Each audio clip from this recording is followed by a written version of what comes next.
Welcome to another episode of Simon Says, where facts come first. It's your host, Jenny Simon. And today we have guests with an S.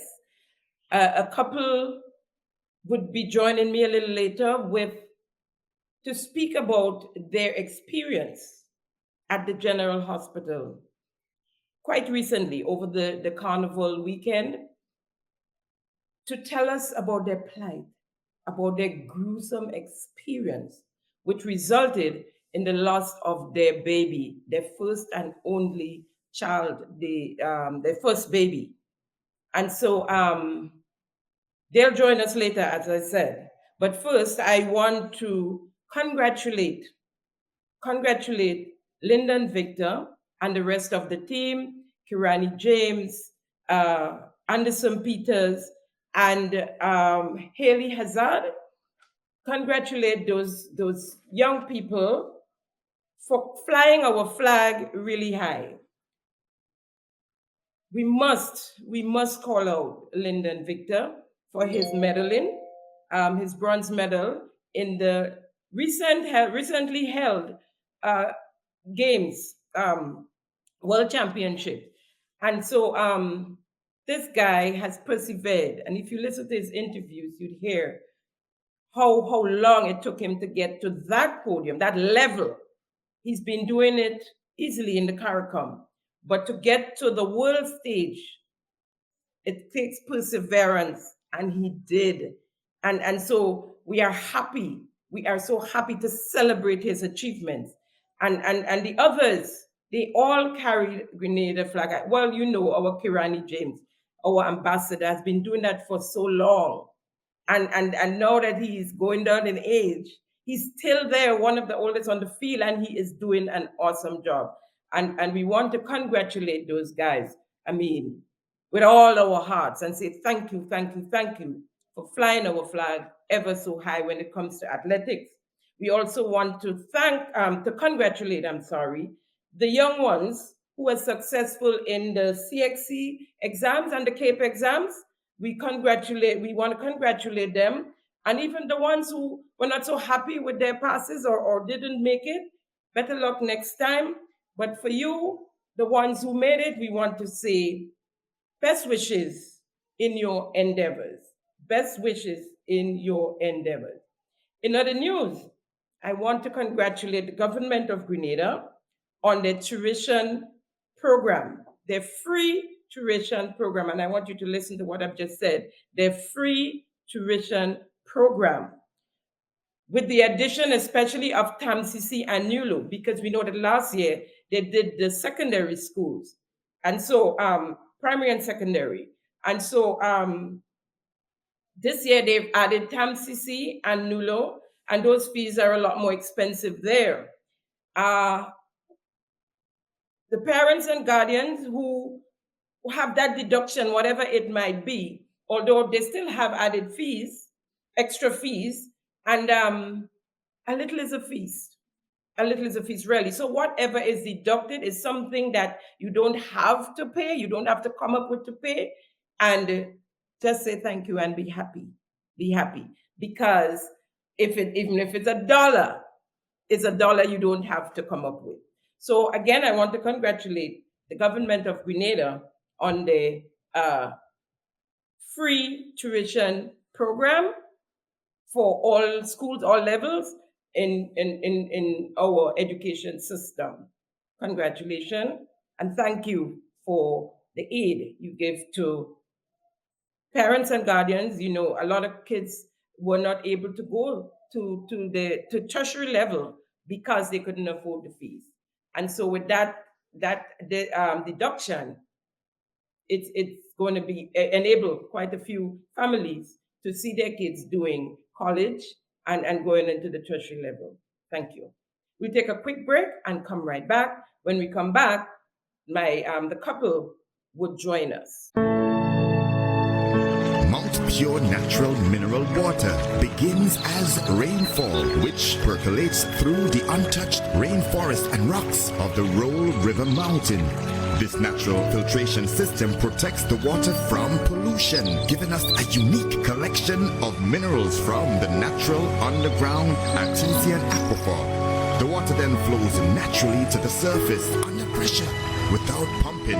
As it reaches the surface, it is directly piped and bottled at our processing facility. We ensure that the water stays pure and safe so that it is ready for you to enjoy the excellent taste and natural health benefits. Not all water can make the grade when it comes to natural mineral water. Mount Pure offers a consistent composition and purity, so we can tell you exactly what you are drinking. Mount Pure guarantees you a perfect taste every time. Don't say water, say Mount Pure. Taste the difference. Enjoy the benefits. Thank you for tuning in to Simon Says. To ensure that you never miss an episode, click subscribe and make sure to turn on the notifications by clicking on the notification bell icon. See you at the next episode.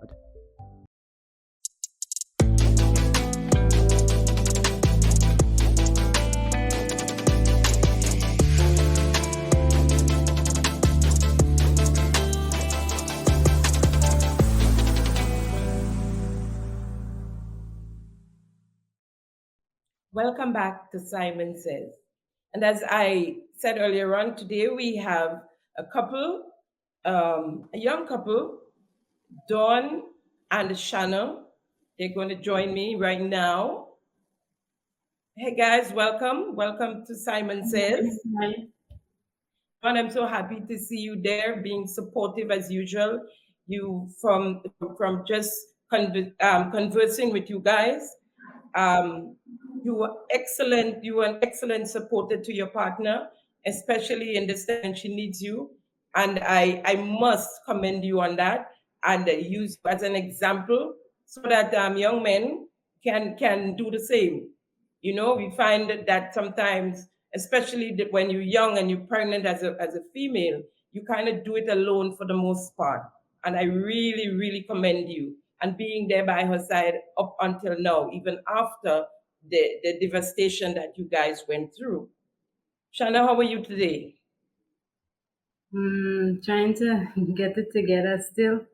I Kind of could, sad and heartbroken, but yeah, I'm I good. can only imagine. I can only imagine because you Mhm. had a healthy pregnancy, and Yes, I saw a photo of you and Dawn, and you look so happy and so healthy. So yes, I was healthy through the whole thing. No vomiting, no morning sickness, no you're high lucky. blood pressure, no.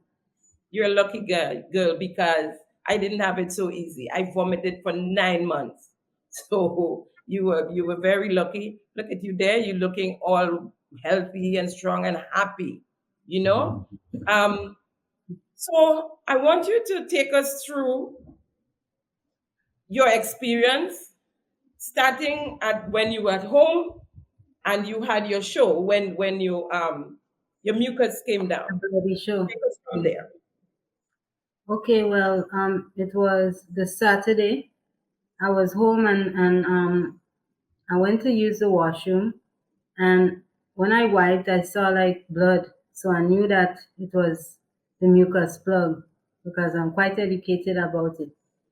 So Don wasn't there. When he came back, I told him about it. I said, Don, look, I'm seeing like the bloody show. So he said, Shana, it's time to go down to the hospital because, you never know what could happen after that. So we called the transport, which was my brother. He came. He took us down to the hospital. When he took us down to the hospital, we went straight to the maternity. So we saw the doctor in the maternity, and the doctor spoke with us. And, well, there was a couple of them. It was like a group of them, And I was talking to there was this one, Mr. Bean, and I saw him after sawing the first one. I saw Mr. Bean after. Mr. Bean told me, well, you could go to the ward and relax. He took some information from me, and then they showed me to my ward, and I was there. I spent like the Saturday, Sunday, Monday That was a was holiday. so that was let's get the date. So that was Saturday, August the 5th. Saturday, August the 5th. And then you were admitted. Okay.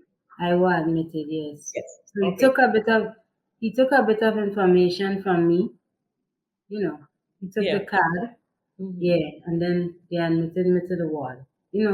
Took the information like, you know, about the pregnancy and everything, and the Hmm. card, how I was doing, how I was going, and everything. Yeah, and then I was admitted to the ward. So that was a Saturday. Sunday was, it's always a public holiday. Monday was a holiday also. So I had to wait until the Tuesday to see the original doctor, which is I think the Cuban doctor, Miss Lopez. Yes, who sound like she's the consultant on the ward. So that, and let's tell the listeners that was Emancipation Weekend. So it was a Yeah, holiday, and you saw yeah, nobody from Saturday till Tuesday. to Tuesday. And actually, I passed my both due dates already. So I was kind of like wondering why can't I really see the doctor to tell them more, like, the real doctor to tell her more about, what's going on with my situation through, Right. the Yes. time. Yeah. Yeah. But I had to wait anyway. So the Tuesday, she came to the ward. The Tuesday, which was the eighth, I believe. The Tuesday was the 8th. Mm-hmm. Mm-hmm. Right. And I saw her. Actually, I was in the bathroom, and one of my friends said, "Hey, there's a doctor." So I went out the bathroom because I wanted to see her immediately. So I went to my bed, and she came to my bed, and she and the group, you know, Yeah. and and then she saw that I was 41. I was going to 41 weeks that day, and she said to them, "Well, I would have to be induced." So I got myself ready, went to the room where they do the inducement, and one of the youngsters, one of them, in the group, they Like a had to junior put the doctor, maybe. PG. Yes, they had to put a PG inside of me. That's what they gave me for the inducement. Okay. Yeah, so she took the PG and she inserted it inside me, and she couldn't even find where she was putting the PG. She was like, I hope I get this right. I don't know, So Say she was that in front of you. in front of me. All of them were sitting there, and that's like she was like, the doctor went in another room, and she was like, I hope I get this right. And the rest was saying, well, you better get it right because you have to get it right. So I was like, really? Are they Mm. practicing on people inside here or something? So where's the real doctor? Why is the real doctor can't? Why does the real doctor can't come and do it and just Yeah. make it professional? Yeah. So But I even if felt she having a junior doctor do it, she should be there with present, you. yeah, Yeah. yeah. So I was kind of scared at that moment. I started to get scared because I was like, really?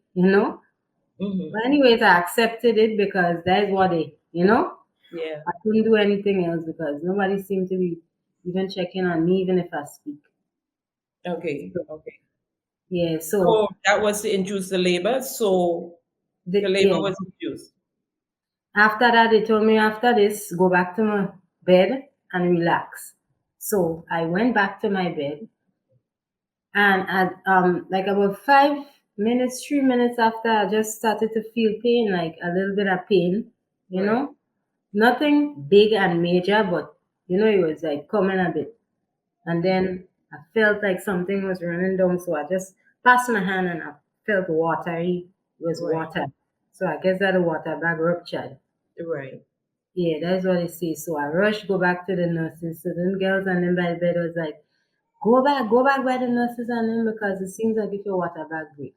So I rushed, go back to the nurses and them, and I told them, I say, I feel like if I'm feeling something like water. So one of the nurses in blue, I don't know, but she was like an elder person. She's Mm-hmm. tall, elder. And she said to me, I think that your water bag ruptured. So lay down on the bed, which is in the labor room. She told me to lay on the bed, and she shoved her both fingers and pull out the rest of water, like poke it, and probably a gush of water just flow out. So that means now the water bag is out. Yeah. Then she told me to go back to my bed and relax again. So I said, okay, go back to the bed to relax. Now go back to the bed to relax. Now I start feeling more pain, more pain. So Mm-hmm. I started like I couldn't settle. I can't lay down on the bed. I go out on the balcony. I can't settle. Too much pain. So I run back to Yeah, I her. wondered how she telling you to relax. Oh, Relax. she telling me to relax. I can't relax. Yeah, yeah. As So much as yeah, we do all the Lamaze classes, and so when it comes to that and to practice it, it's really difficult when you're in a lot of pain. yeah. Yeah. So so I rush go back out now to her. Yeah, and I said, listen, I can't relax because this pain too, is feeling hot. You feel anything coming down through your vagina? That is what they're asking me. These are the midwives. I don't know if they are midwives or if they are just practicing doctors but they're young. Most of them that's Mm-hmm. was around with the doctor, the real doctor. And Mm-hmm. there was like two nurses. So yeah, so there So was at like that they point, your dilation was where? How two, dilated were two you? centimeters, they told me, 2 centimeters. Okay. So you just start. But yeah, just that with real pain.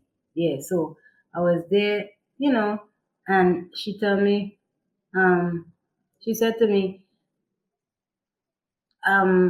you feeling anything coming through your vagina? I was like, no, I ain't feeling nothing coming down there. Most of the pain I'm getting is in my back. Mm-hmm. It's like you want to push through my anus, not in front. So I Right. was like, why? And I was on the ground and I was on the ground. Too much pain. About what time of day was that? That was like about after 12 minutes to 1 o'clock. Okay. Mm-hmm. Yeah, the water bag thing was about like 11:30 when she take Okay. out the water bag. Okay. Yeah. So after 12, 1, 2 minutes to 2, all that Yeah. time I was down in that kind of pain. Yeah. Mm-hmm. So one of the doctors, Dawn, she's a doctor, the one that came and told her she could do the C-section, but Yeah, she's a big doctor. she's a doctor too. Mm-hmm. And one of them, yes, well, she came, but not the head doctor that responsible for the gynecology, the Cuban. Yeah. She wasn't there. Like she left and she went. Okay. So that doctor said she can do a C-section? She said she could do it, but she's afraid. She's scared to do it because why, Don? They should like putting the thing in the mouth. Or, She don't like putting the thing in the mouth to knock you out, and she don't like the procedure of it. So I was like, so why even be a doctor? Yeah. But So it sounds like you're dealing with a rabbit, you're in or a mouse, you're well, in a I lab. had yeah. She came. She said she go stretch me. At first time I hear about that in pregnancy, stretching somebody to reach the dilation that is First time I supposed to heard be. about it too. Yeah. So Yeah. she came. Okay. She put me on the bed inside the labor room again. It was an in and out thing. In and out labor room. I didn't stay there at all. They just keep putting me back out and bringing me back in, putting me back out and bringing me back in. Right. So, because let me just tell you this, right? There was another young lady in there, and they didn't do that to her. They didn't tell her go out and come back in, go out and come back in, go out and come back in. She just Mhm. was there. They coped with her, and then she had she baby like normal. Okay. But Oh, but I find that it was really telling me like to go and come, go and come, go back and lay down in the bed and come back, go back and come back. But anyways, she stretched me. Well, I don't know what the stretching is, but she pushed she hands, she fingers on them, and she was actually it felt to me like she was trying to pull out the baby. You know, mm-hmm. that's what it felt like That's to me. It okay. was hurting me, my vagina, like she's trying to force to pull out the baby. So, you know, the first go she went, she say, okay, 7 centimeters now, I dilated 7 centimeters. I say, wait, from all the way to 2 to 7? 7, Wow. wow. Mm-hmm. Yeah. So more pain now. After she did that, I get up. Oh gosh, it was the worst.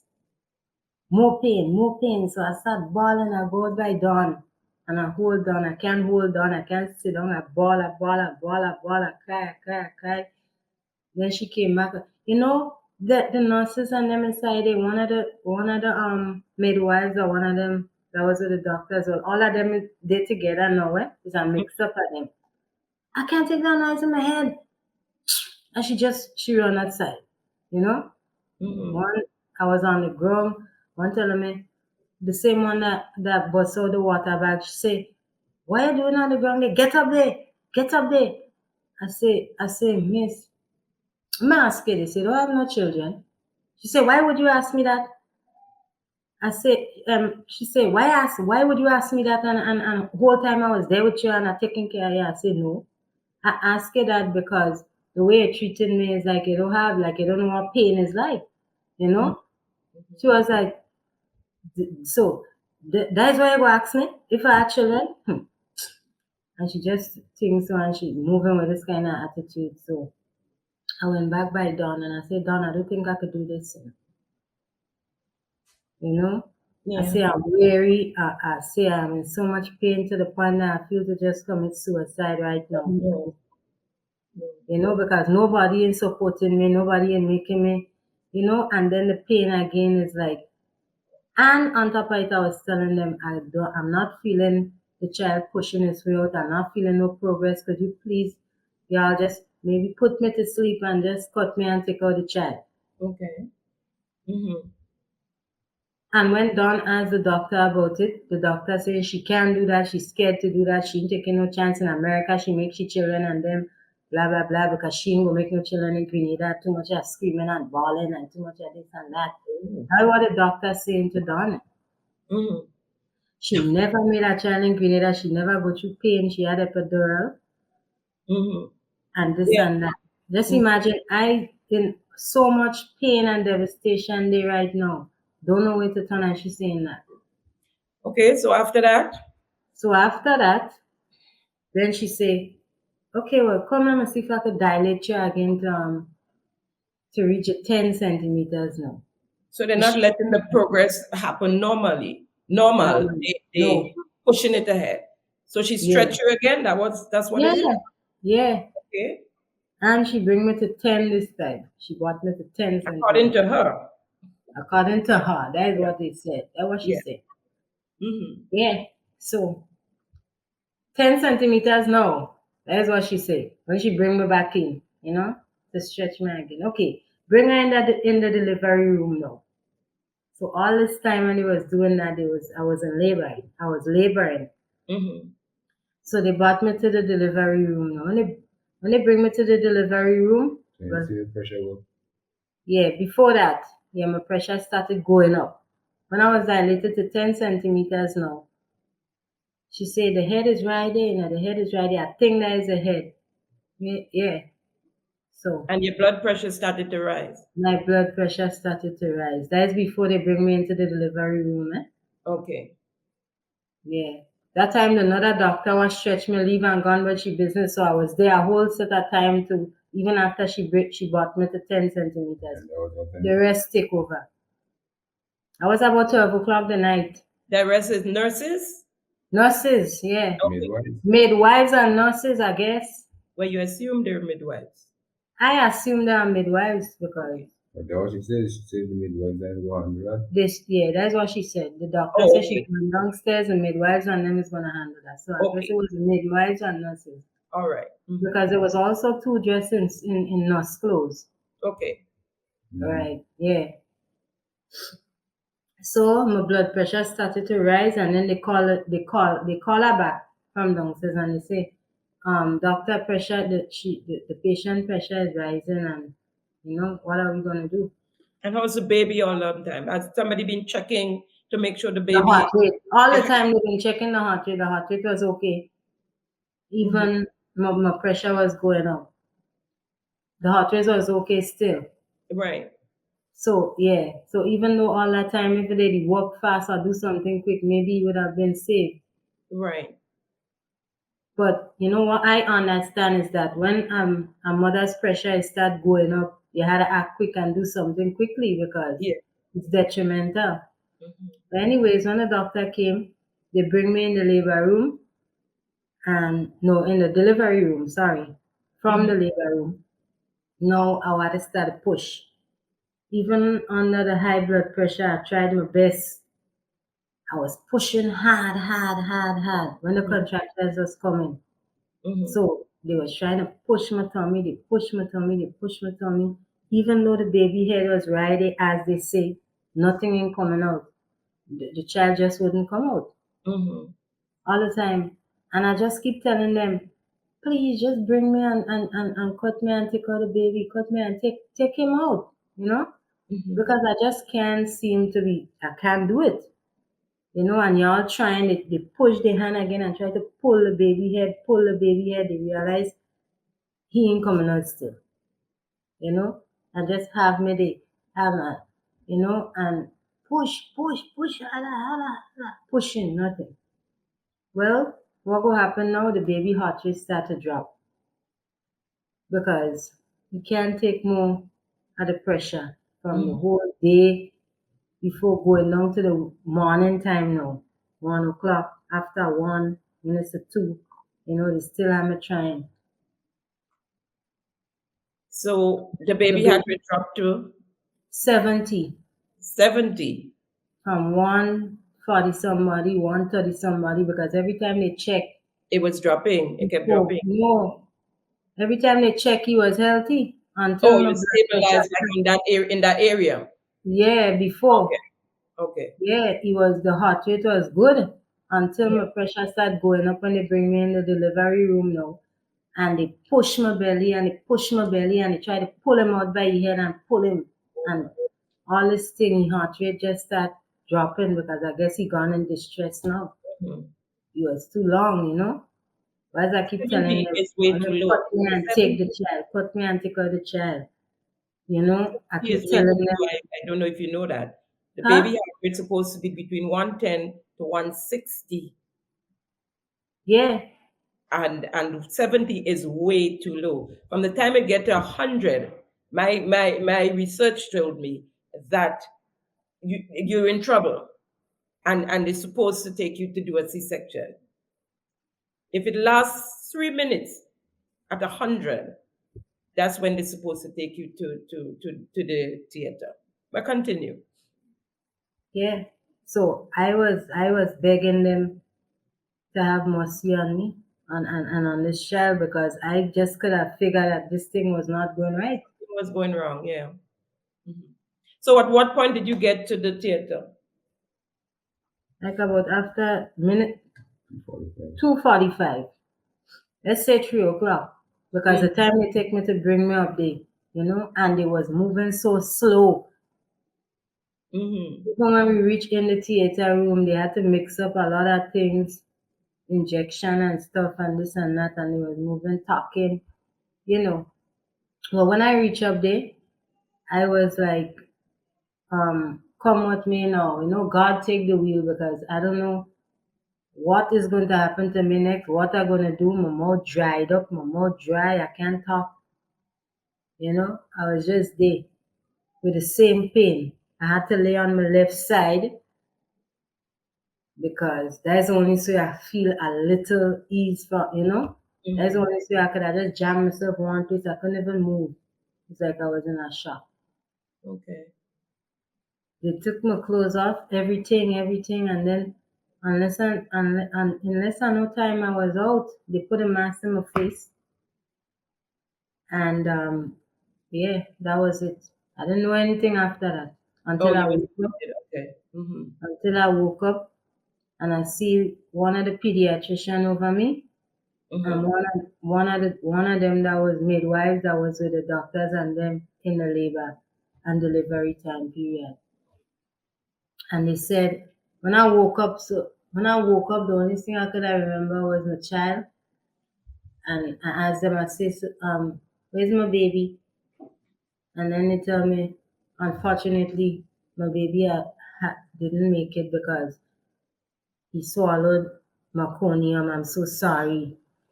He took in his feces and he That's it, passed. yeah, species. And that was the reason given for his death. That was the reason given for his death. Okay. That's what they told me, you Mm-hmm. know.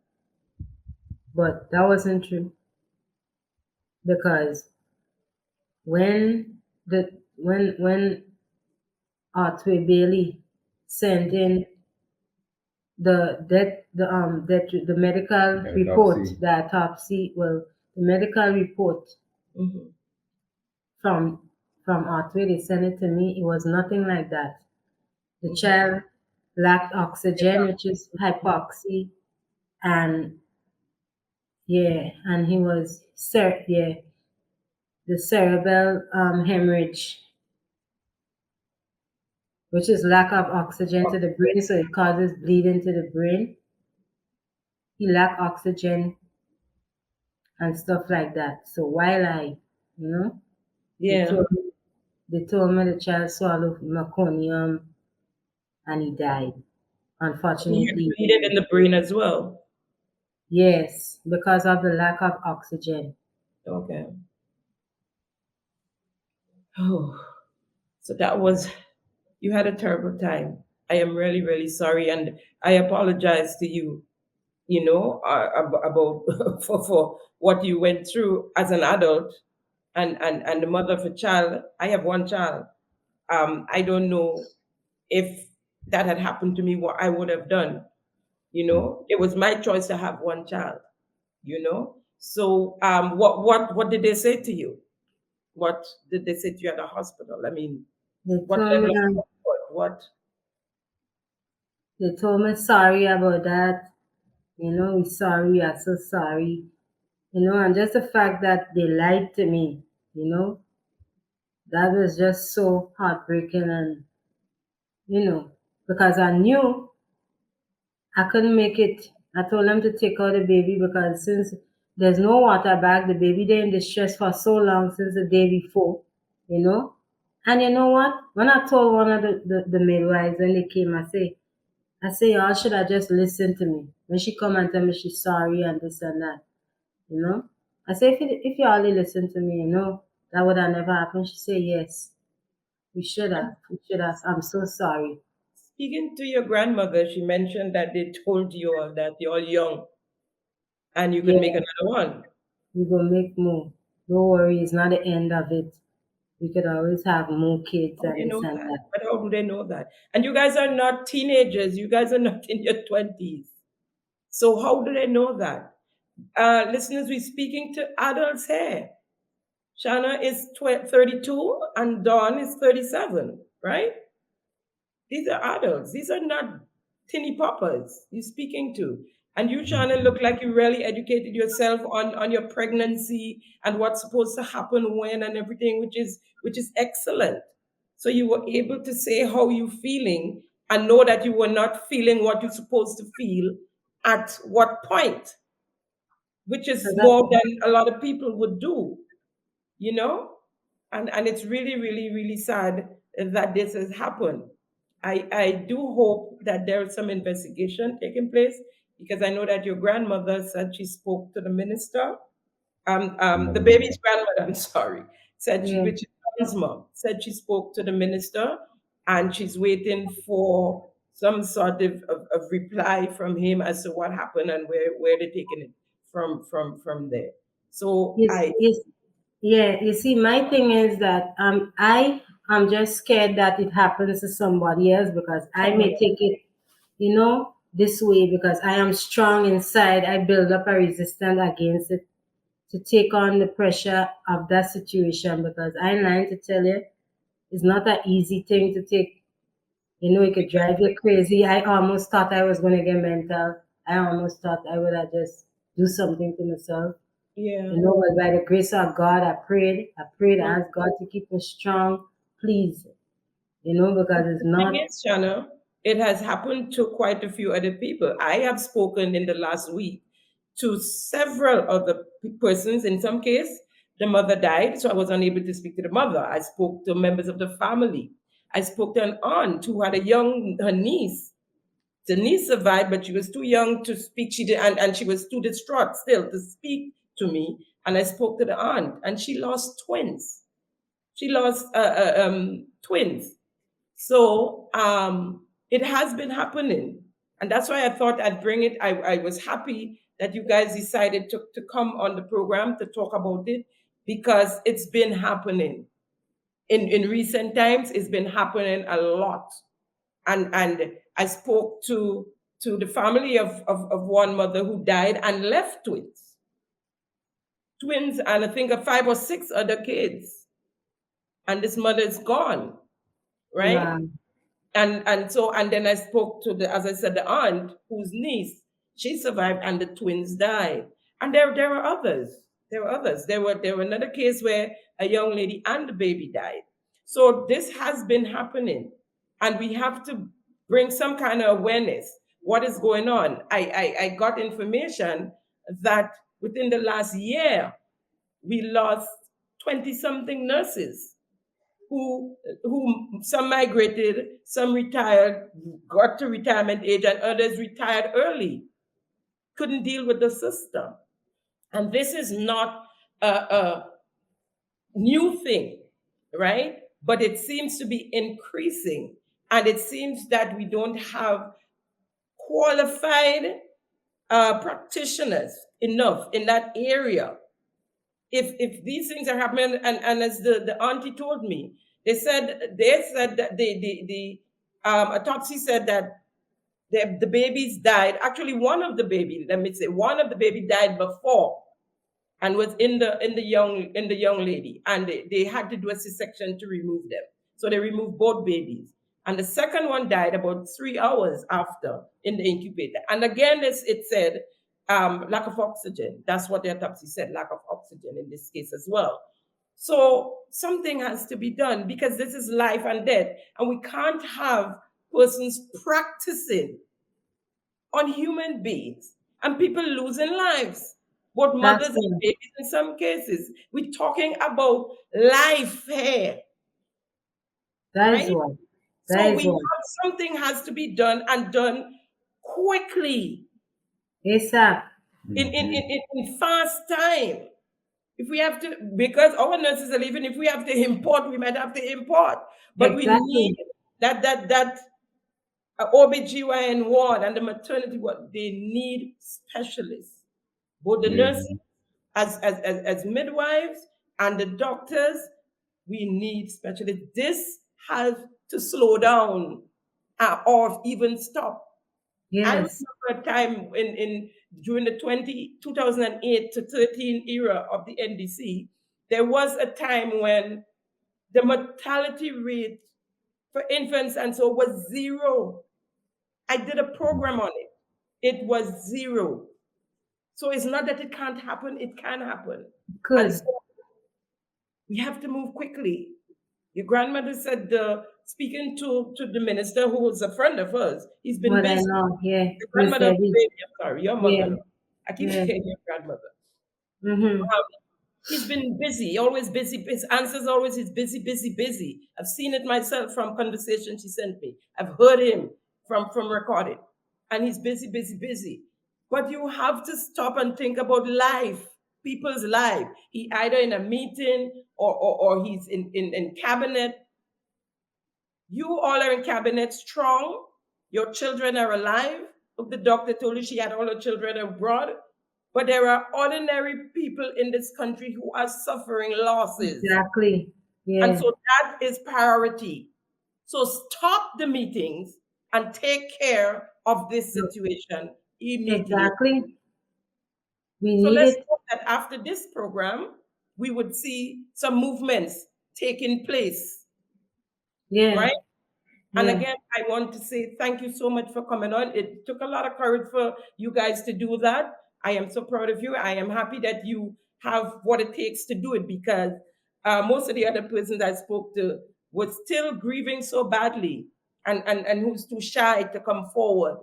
But I must say that you guys, I really take my hats off to you. And I know it's not over because you buried your baby on Friday, and Yeah. it's still fresh in the womb. And so and no pun intended when I say fresh in the womb. It's still fresh in your minds. And so I just would continue to reach out to you guys and to speak to you. I know you guys are supposed to speak to somebody professional. I'm not a professional psychiatrist or psychologist. So I hope that you get some kind of help to take you all out of this, and so that you can even think about trying again have another baby. And thank you again for coming on the Simon Says. I would stay in touch with you. And Okay. you have All any right. Thanks. It's a pleasure being here. Thank you. Thank you. Don, Yeah. keep doing what you're doing, my son. Keep doing it. You're doing a great job. And I must say, before we leave, thank you to Miss Devi, my mother-in-law, for everything. She was Yes, there with us from the start, now still, and I yes, know she will be there in the ending. yes. So, And she's the one who actually that's put up forever. the story. Yeah, So she had real plans for this little baby. She had so much plans for she grand. it's She very had sad. everything. We had everything. Don is We her had only son. everything. It's so Yes, hard to just going home and watching these stuff, all these things that she sent from America, and you didn't get a chance to go in his stroller and the look at it. bassinet and everything, She's grieving so much, but I just want her to know that I love her, and we will try again, and God is good, and I believe that we will have a family Yes, soon, yes, yes, you yes. know. He is always there. He's always there. And With God, all of the anything. mothers, all the pregnant women, I just want to say that God is with you, and keep praying and be strong, because it's not an easy thing to go through what I've been through. Yeah. And just be And on the don't safe side, and wish what always, happened to you on another person. I don't want it to happen to nobody else. Yes. Yeah. So I hope this helps. This interview helps a lot, and it reaches out to even the government and the people of Grenada, so we could get together to make the healthcare system a better Better. environment And that's all we want. That's all we would like. It's been yeah. going that way for a long time, and we just hope that we can have it transformed this time around. Yes. Thank you, So thank you. and All bye. right. Bye. Bye. All right. Yeah. Thank you for tuning in to Simon Says. To ensure that you never miss an episode, click subscribe and make sure to turn on the notifications by clicking on the notification bell icon. See you at the next episode. Mount Pure Natural Mineral Water begins as rainfall, which percolates through the untouched rainforest and rocks of the Roll River Mountain. This natural filtration system protects the water from pollution, giving us a unique collection of minerals from the natural underground artesian aquifer. The water then flows naturally to the surface under pressure without pumping. As it reaches the surface, it is directly piped and bottled at our processing facility. We ensure that the water stays pure and safe, so that it is ready for you to enjoy the excellent taste and natural health benefits. Not all water can make the grade when it comes to natural mineral water. Mount Pure offers a consistent composition and purity, so we can tell you exactly what you are drinking. Mount Pure guarantees you a perfect taste every time. Don't say water, say Mount Pure. Taste the difference. Enjoy the benefits. Welcome back to Simon Says. Last episode, we started a segment that headlines Is It True? And it's going to be a segment that stays with us throughout Simon Says. So if you have your questions for whomever, it doesn't have to be the government. If any questions you have and concerns, you can send it into Simon Says, and we would ask the questions for you or raise your concerns for you. This week, Simon Says, on behalf of the people, well, this one is on behalf of the Carnival Queen contestants. Is it true? But I'll start. Let me just do this. Is it true that Ms. Neela Etienne is now the press secretary of the government of Grenada, one of the highest political jobs anyone can acquire in a government or be hired within a government? This is the lady who was given the job. Remember, I mentioned it, the political job of chairing the Queen Show and producing the National Queen Show when Miss Lloyd resigned. And she went from chairman to press secretary, right? Now I want to play a clip here for you. Just listen carefully, especially to her qualifications. Information circulating in many quarters on Wednesday suggested that Neela Etienne is the newly appointed press secretary to the Dickon Mitchell-led administration. MTV News was reliably informed that earlier this week, Etienne was introduced to staff within various departments within the Prime Minister's office, including the Ministry of Information, as the incoming press secretary.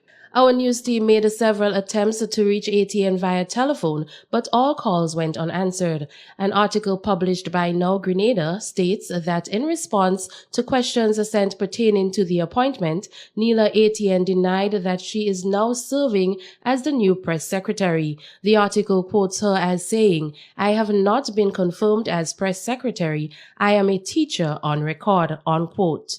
MTV News contacted Orlando Romaine, who confirmed to our news desk that Neela Etienne is the selected candidate to become the new press secretary. According to him, the transfer began on Monday of this week, with final paperwork to be completed soon.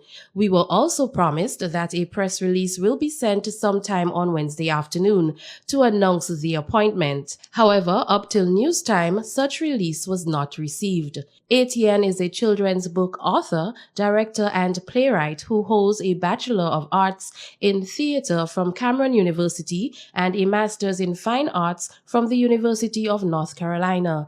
She is a well-known event host and voice-over talent whose most recent employment is as a teacher at a secondary school in St. George. The post of press secretary was previously held by Tahira Carter, whose one-year contract ended just under 1 month ago. For MTV News, I'm Lichelle Murray. Thank you, MTV News. Now, in my mind, once you hear the word press, you kind of think of communications, PR, and that sort of thing. I hear nothing about communications or public relations in Ms. Etienne's her bio, if your short bio, if you want to say that was just read out there. Nothing. Now, I Googled, as simple as that. I Googled what the qualifications of a press secretary. And to become a press secretary, you typically, and that's the word used, need a bachelor's degree in public relations, communications, or a related field, and or experience on the job or in that field. Another example given: graduate study in English, journalism, or public relations. 1 year experience. Candidates must have at least 2 years of administrative, supervisory, or consultative experience in public relations, journalism, or advertising. But Miss Etienne landed a job as press secretary. And when she was asked about it, I guess not knowing what Mr. Orlando Romain, who is in charge of GIS, the information services, would have said. And not only that, she was introduced to staff as the next press secretary, right? There's no need to lie. Why are you lying? Why are you hiding? Are you the press secretary or not, right? So, as I said, when the minister said during the carnival period when they gave her the job, and it's not about NDC or NNP, I would agree with him. It's not about NNP, but it is about NDC. And the nepotism that continue to happen, and people being put in place in, well, what we say, round pegs in square holes. And that is why we're not getting production. We're not getting productivity. That is why we're not growing. That's why we're not seeing movements throughout the different entities, throughout the different institutions. It's been happening. We have a press secretary, a cabinet sec, who went from customs to one of the ministries to CABSEC. Didn't come up in the system, was never a permanent secretary before, but ended up as the CABSEC. And according to our constitution or the laws, that is illegal.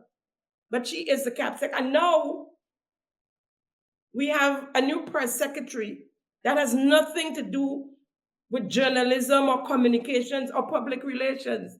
How does that work? And we expect to have a transformation?